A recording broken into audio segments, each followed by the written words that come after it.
Hi there. Welcome back to Inbound Unbound. This is a part 2 of a conversation that Adam and I are having on hidden strategy behind great manufacturing content. So if you haven't seen part 1, pop over there. You get to hear Adam introduce himself as the P80 Bill Belichick, but with an age-appropriate partner. So that is great. You don't want to miss it.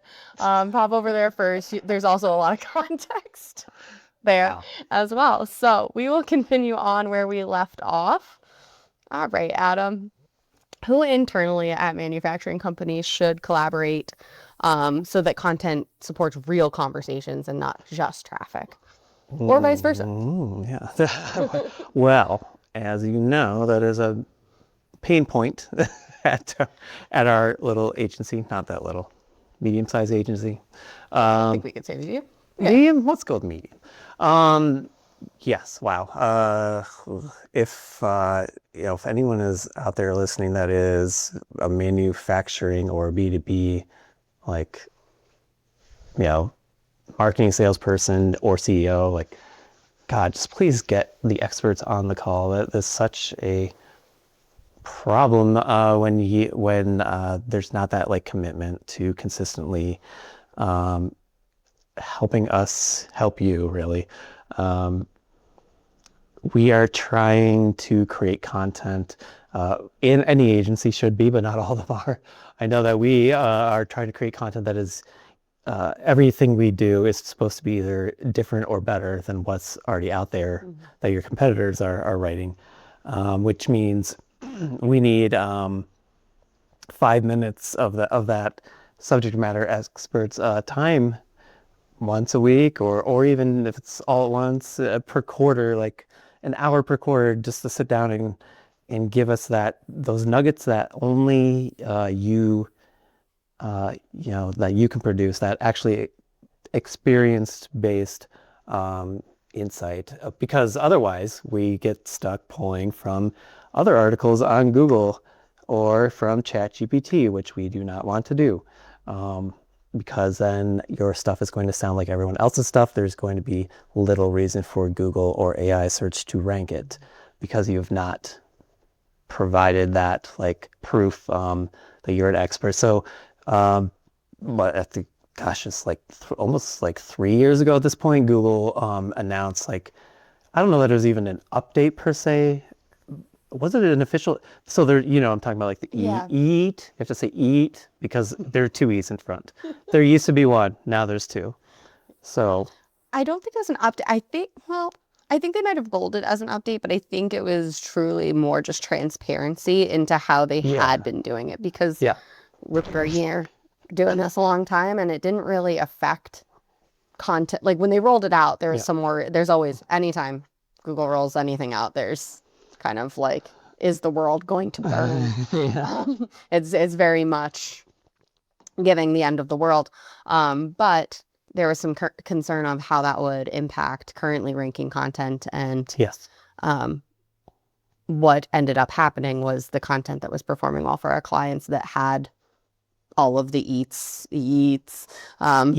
stuff, and it already continued to perform well. So I think it might have been branded as a update, but was more so in like a transparency of what they had been doing. Well, and for us, it's just like validation. Like, see, see, clients, you cannot just outsource all your creativity to ChatGPT. It is bad for you in the long term. You might get more stuff pumped out, but in the long term, it will not be good for you. And we should probably explain could you say it again? It's eat. Can you do it? Eat. Yeah, so it's Google's recommendations for what your pages and content should be. And so it's the new E is experience. So you have been there and done that. You have proved that in the way that you speak. You're providing specific examples, unique examples, data, a diagram, whatever. And then the rest of the eat, without the E at the beginning, is expertise, authoritativeness, and trustworthiness, which are all kind of similar, but I'll go back to like the idea of You're building credibility with your pages by showing that you know what you're talking about and you're here to actually help. That was a really good explanation of it. Okay. And I'm just happy that we've covered it so I don't have to sound like a squeaking door every time I say it. To me, it sounds like you're saying yeet. Yeet with a Y, yeah, which is what the kids do these days. Still? They like, I don't know. Oh, there's a hand motion. Well, so yeah, like I don't really watch it anymore, but I was very big into, I was big into pro wrestling, and then like my daughter got into it for a few years, and there's a right? yeah, he does like the yeet thing. I've watched a few eepisodes. Yeah. I like it's crazy, yeah. Like the crowd goes nuts for the I know. yeet. I was like, this is electric. Maybe I should be doing. Maybe yeah, we could go joining client calls. We could go to like Buffalo and like go to a live event and yeet with him. It looked fun. But yeah, back to eat or eat. I don't know. I guess we covered it. We should probably just go on to another question because I go on for way too long and we'll never get through all the stuff. I know. How many parts are people willing to listen to? Yes, we might need 7 or 8 or 6 or so. What gaps do you commonly find when auditing manufacturing websites, especially with newer clients? Where are those content gaps and your recommendations typically falling?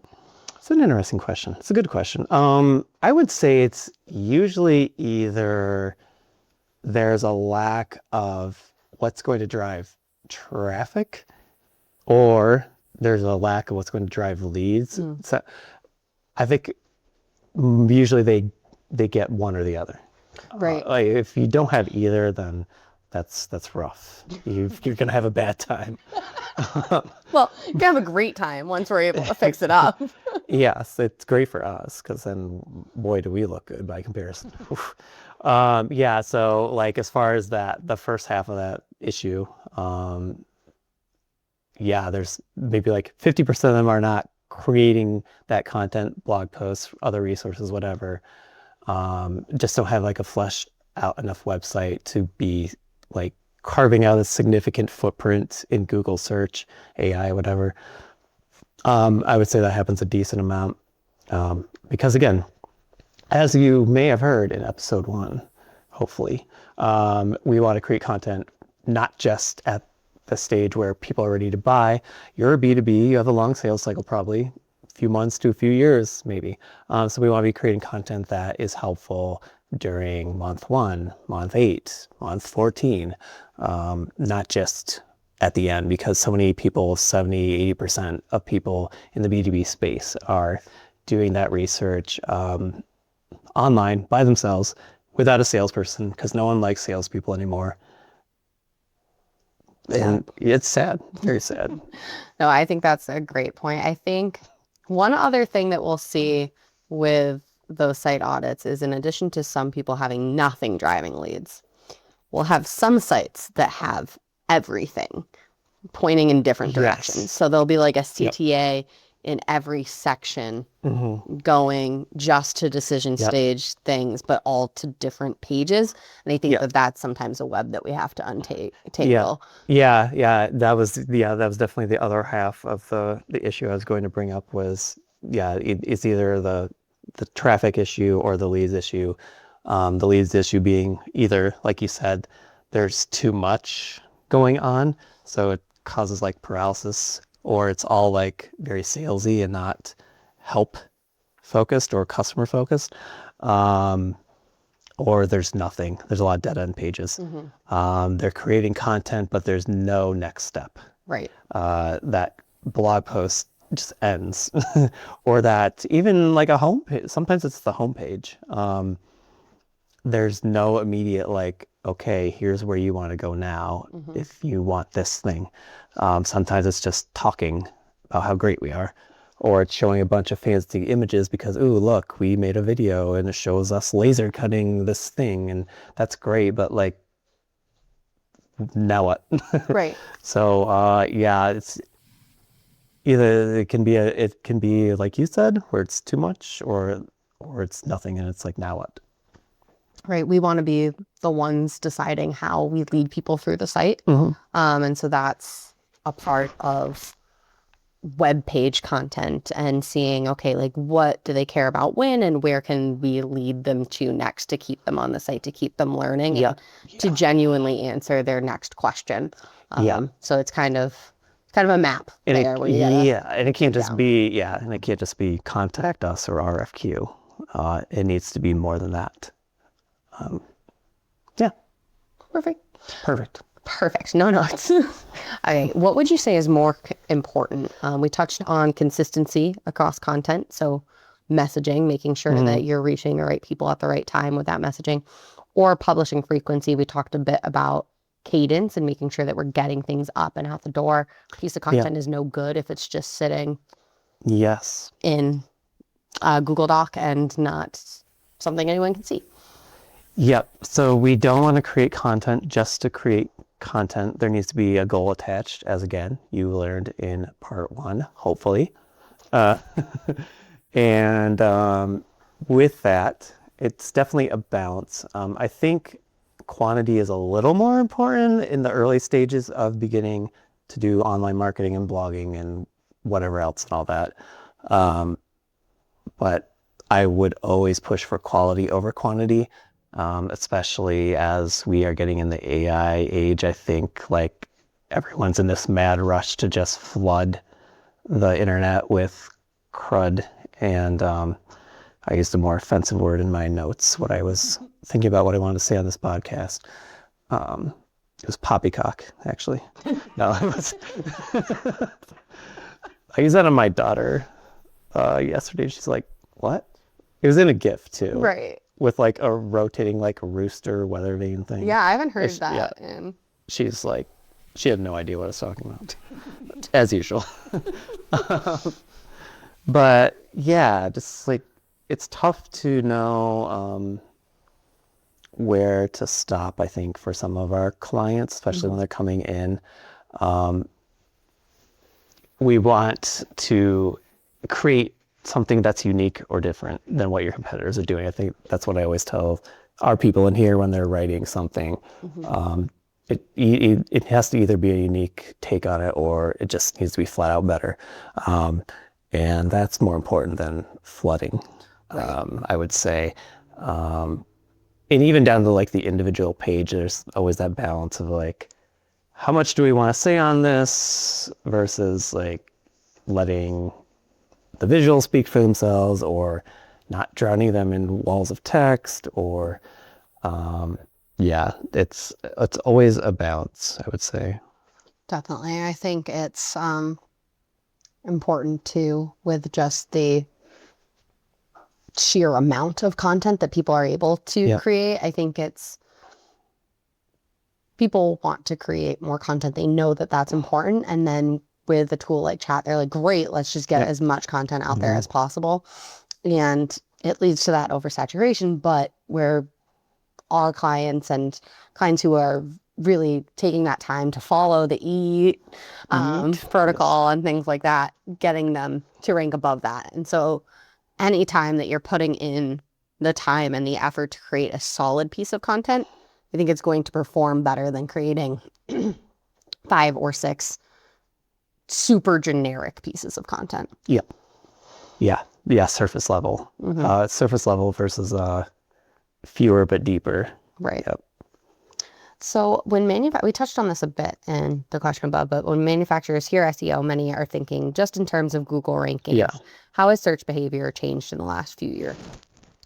I know, it's a big question. And we do have other podcasts on this in depth, so you can give a high level. It's just now I have to talk about AI more. I know. I think SEO is still very much alive.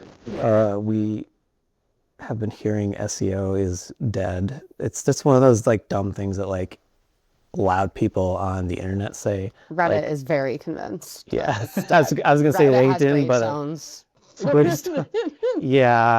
like email marketing is dead, SEO is dead. Something is always dying in the world of digital marketing, but none of them, to my knowledge, other than like MySpace, have actually died. Even that's alive, I think, but not really. Yeah, I think it's like a music website now. All right. It's got dozens of views per month probably. Sure.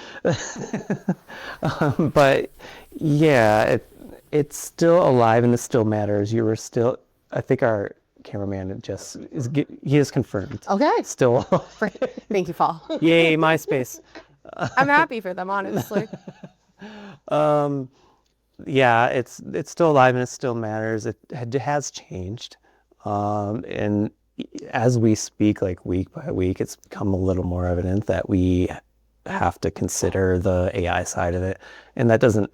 I don't think that changes how you do that too much because you're still needing to create valuable content that answers customers or potential customers' questions before they are ready to buy.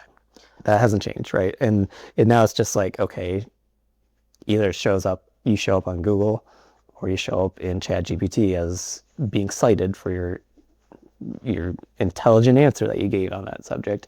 It doesn't really, oh shit, I hit my camera, sorry. Cut that out. Did I say camera? Microphone. I hit my microphone, sorry. I don't know. I lost my train of thought completely. We're going to cut this. I think, I don't think we need to. I think it was only a quick diversion of where you were going with that. As far as we've talked about SEO, AEO and GEO are also EOs that are being thrown around all willy-nilly. Willy-nilly. We talk about it in depth in a podcast with Zach Ware and John and I. So we can just cover it briefly. AEO being answer engine optimization. That's about ranking in AI-driven search. And then GEO being a part of AEO, specific to LLMs like Chat, Claude, whatever you're using these days. So there are overlap with those. You still have the same goal in the end. How would you say that content needs to be structured differently to perform well for AEO? I know a lot of the same practices hold true, but are there any quick tips that you could give the audience on ways that to just use the content that they already have and that they're ranking for and do better with that? Yeah, that's something we're learning like in real time. But some of the things we found out, and credit to Rachel here, who's like helped lead the way on this. She and I have found so far, in addition to what you're already doing, if you're doing it well and your content's ranking well in Google already, some things you can add to that would be maybe a little more immediacy, creating that like almost like a synopsis at the top of the article rather than a summary at the end. You still want your conclusion at the end like you normally would, but at the top maybe having like a little box like what's inside, or what key points or what you're going to learn here. That can help answer the question faster for AI when it wants to cite your website in people's queries. There are other things you can do structurally too, outside of the top of the page, just like in general, like clear headings, bullet points, shorter paragraphs rather than endless long walls of text, which kind of is how you should be doing things anyways. On your pages, try to keep things like very like self-contained in a way, like so you lift that like snippet out of context and AI is going to be able to cite it and it's still going to make sense. You're not going to be like, what the hell does this mean? So you can't write like it's a novel. It's not a mystery novel. You need to like have like clear defined information structured in sections in a way that can be cited logically by AI. That makes a lot of sense. I think going off of that, we talk a lot about having that technical accuracy, getting those subject matter experts in the room and involved. And sometimes engineers can say things that go right over a human's head, let alone ChatGPT's head. How would you say is best to, any tips for balancing technical accuracy with readability, especially in these spaces like manufacturing where there's big topics that someone like me might not fully understand it when it's straight from the engineer's mouth? We don't want to like insult intelligence, but at the same time it's better to like, first of all, leave out the jargon that is not going to be, I would say, if fewer than 95% of the audience is not going to know that term or whatever you're talking about, you need to A, leave it out, or B, explain it, or C, at least link to a resource that explains it. I would say generally reading level wise, 6th to 9th grade. That could depend on the buyer persona you're trying to speak to. If they're college professors, maybe you have more leeway. If they're more like salt of the earth folk that don't want to be wowed by a bunch of flowery prose, maybe it's down to closer to the 6th grade range. I think maybe above all else for our people that are watching this in B2B manufacturing, whatever, keep in mind that you might be speaking to a different type of researcher or buyer, depending on what page you're working on, what type of content. So if you're using all this engineering jargon on a page that is really for the purchaser, you have to remember that the person who is like doing the buying research probably doesn't have an engineering degree. They have some sort of business or whatever. What do these people do? Supply chain management degree, Right. maybe, something like that. And you might be talking in terms that are just over them, and they're like sweating because they don't know what to do at this point. And so they might bounce your page, and they might go find someone else's page as your competitor's page, so they can get a clear explanation that speaks to them. So that's, I know that doesn't necessarily completely speak to technical accuracy, but it's almost like not technical inaccuracy, but like just knowing when to like scale back a little bit, dumb it down a little bit. But when you are speaking to, say, an engineer, you want to be, proving your credibility, getting those details, not writing that surface level AI slop where it just talks about, uses the word like ensures durability 18 times in a row. I don't know. Without actually explaining what does that mean. Right. Yeah. I think even when it's simplified, if you truly know your stuff and it's truly engineering based information, there's ways to distill it down that make it simple and easy to read that would still prove your technical know-how and knowledge to an engineer if they were to, if the purchaser reads that article and then tries to repeat back why this option is a better option for them. Yes. That's what you're kind of hoping for with that. But analogies. it's easier said than done. Like analogies and anecdotes. I love those. I use them all the time. I love when You're fantastic with them. I might go a little off the wall with them, but like it's so helpful when we have clients who do that for our writers, for me, and it just really helps us distill that and interpret it, and then we can do it back to the person writing it, the person reading it, so that they can take that complex topic and understand it without it having to be like homework for them, because they are probably busy. They don't want to like spend time figuring out what this means, so they need to be able to get quick answers. Right. As we come towards the end here, what advice would you give to companies that are just starting out with strategic content, especially with it being the new year? Hopefully there's some marketers out there that have the resolution to so clever. Right. I would say start with clear goals and expectations. So knowing your current runway, are you starting from scratch, or do you already have some SEO footprint? Do you already have good content out there, terrible content out there? Then just having clear goals, what we're trying to do here, how often we're going to blog, how often we're going to post on social media, monthly email, and then actually sticking to that no matter what. And who's going to do this? Who's going to write it? Who's going to be responsible for reviewing it? How can we limit extra rounds of revisions? That whole like too many cooks thing. So just that who, again, not to use this over and over again, but like who, what, where, when, and why, how. Like you need to have that all in place before you start. Otherwise, you're just gonna kind of like limp along. Like, here's what we're gonna do. this week, next week, I don't know. And then it just comes disjointed and disheveled, and you're not really like working toward a cohesive goal. So I think it's really, really, really important to have that team in place, whether it's, someone like us or it's in-house, where you are going to avoid bottlenecks at all costs. Things don't have to be perfect. You don't have to have 10 people reviewing things. Everything outside of like a social media post is not or maybe even that can be taken off. Let's say everything except like an email can be fixed. It can be updated. Like this isn't turning it into the professor. You can update web pages. You can make stuff better. And you should. And you should. You just have to get stuff out there though.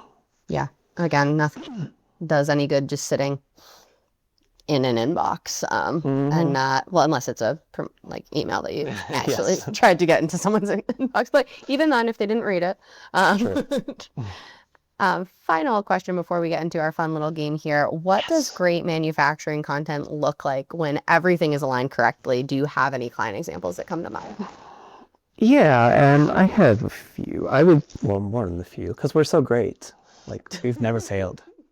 I think anything where the client is able to let us allow the customer to be the hero of the story, that's a huge, like, tripping point. I think initially, people just by nature they think they need to sell themselves, which they do toward the end to an extent, but there's so much more that needs to happen before that.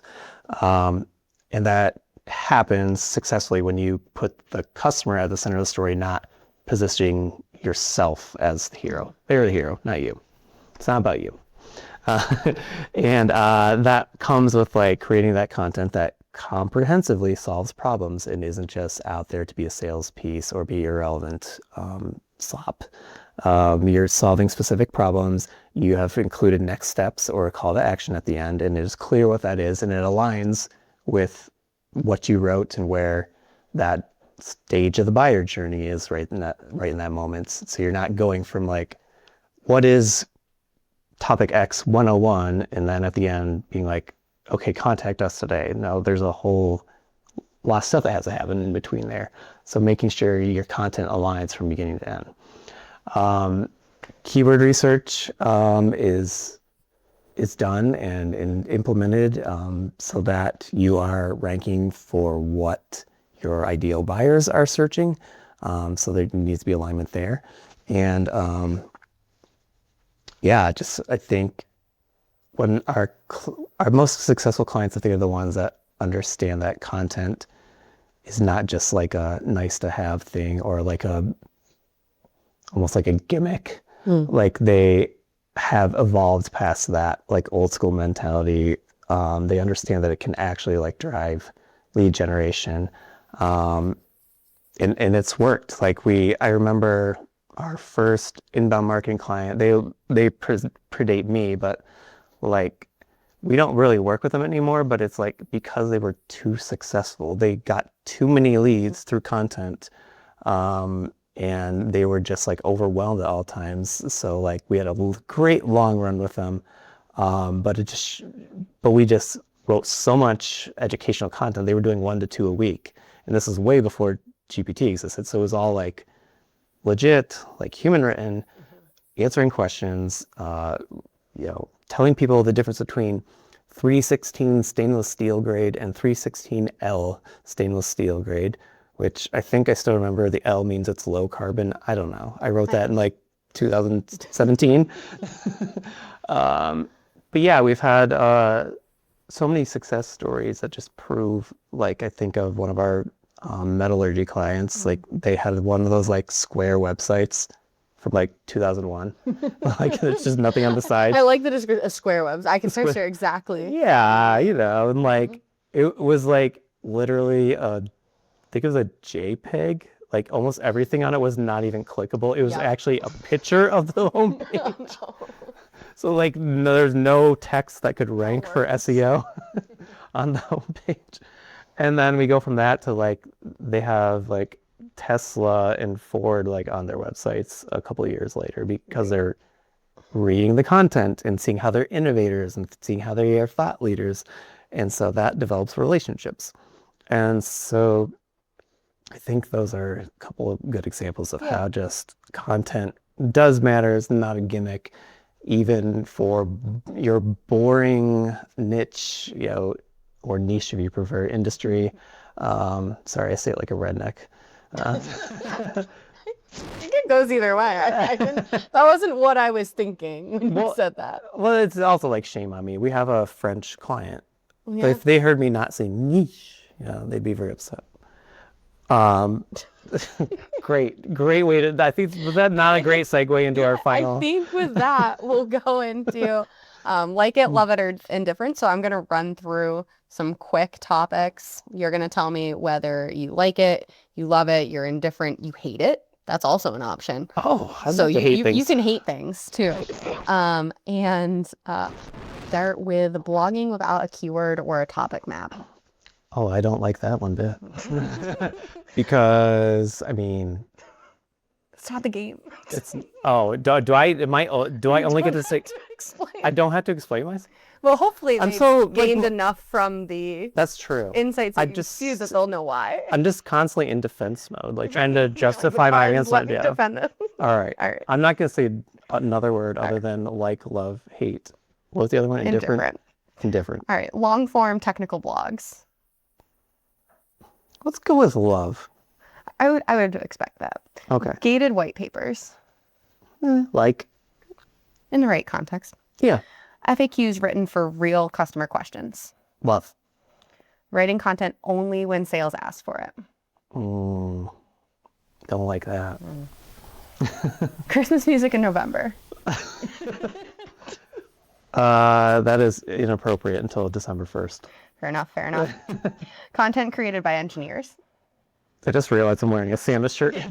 We're filming this in January, if anyone cares. And here I am with my shirt with like chocolate spear that they got it, because you can't wash this. Let's light up if that helps anyone. Here. There we go. I don't know if that catches on camera, but it is lighting up. I can confirm. Yes. Okay. Now back to the game. I'm gonna save my battery on this and turn it off. Content created by engineers. Like it, as long as it has that SEO. Like we need to TLC it afterward usually, but if they're involved, that would be a love. Yeah. AI assisted content drafting. Indifferent? You said content drafting. Define content drafting. No. Like an outline or the whole damn thing? No, like an outline, and it's AI assisted, so it's the person is running it. Okay. Indifferent. I'm not going to say hate. Okay. Indifferent. It could be good or bad. Publishing more content versus improving existing content. Ooh, I would lean a little toward improving existing content. I think even in the past, we have as a company have been guilty of like that hamster wheel of like, we have to do this every month till the end of time, X number of new pieces of content. I think you can almost gain more value sometimes by updating existing content. Oh shit, I'm explaining something. I was not allowed to explain. I let you do it too. Next one. Chasing high volume keywords. Indifferent to dislike. I'm explaining that one. We have to. You can. Yeah. We have to. I had the last one too. Because in a B2B or niche space, we are usually better off chasing lower volume but high intent keywords. By intent, I mean search intent, like what the person searching for is truly needing. I tell people here, and I tell our clients sometimes, like, I would rather you rank for a 10 search volume per month keyword that is relevant to 5 people who see it than something that we write and is seen by 500 people a month, but it's relevant to 0 to 1 of them. In the end, we are trying to chase leads more than we're trying to chase high volume keywords. Because the higher the volume is, the more likely it is you're going to draw in irrelevant traffic. Like Thanksgiving. Like Thanksgiving. Thanksgiving. If you saw the last episode, you know all about Thanksgiving. And Can't even remember that might have been this episode. Was that this episode? I was hoping you would not say that, and you So sorry. Paul's nodding, so I think I'm right. All right. Last two. Case studies that focus on outcomes instead of specs. I don't know. What do you think? I love it because Outcomes. or like it because Okay. it's focusing on like what actually happened, why the person might care, rather than just like the highly technical. I think a good one would have both, but yeah, that's a good answer. see. That's a better answer than I would have given. All right, mayonnaise. Die, man. Anything like egg. What? So mayonnaise sucks, and I think part of the reason I hate it is it's adjacent to another thing I hate, which is salad dressing. Like you have this beautiful, fresh produce, crisp, and then you're just going to douse it with soggy fat and oil. Like, what is the point of that? Like, if I want to have something unhealthy, I'm going to eat a freaking Snickers or something. Fair enough. I understand. That's a really good, I don't think I've ever, I know that you have a hatred for mayonnaise, but I've never really gotten to the root of it. So thank you for that. Yeah, I'm sorry that I used my hatred of mayonnaise to bring more hate into the conversation and just ranted on dressing, but that's okay. I think it's important for people to know. It really is. Alrighty. With that, we appreciate your time today. Thank you for tuning in.